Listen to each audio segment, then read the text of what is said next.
Flagstangen var yderst let, da det var for dyrt at sende mange kilo til månen. Den lette konstruktion gjorde, at stangen og flaget let rystede ved de mindste vibrationer.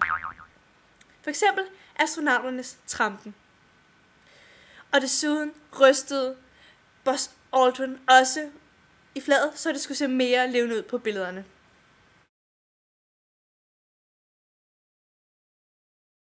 Togekorset forsvinder rigtig hurtigt, når der er rigtig meget hvid refleksion på billedet. Og mange folk tror, at vi har fuppet med det og manipuleret billedet. Det er jo ikke, når der dengang var en kæmpe lommeregner.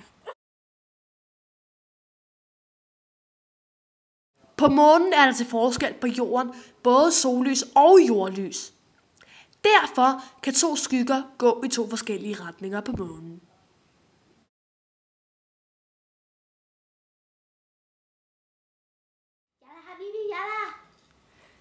Det tykkeste sted, ækvator.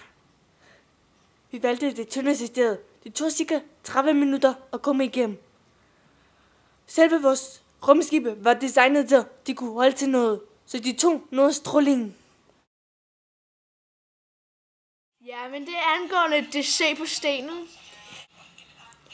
Det er Neil Armstrongs hår, der er snudt sig ind på billedet. Og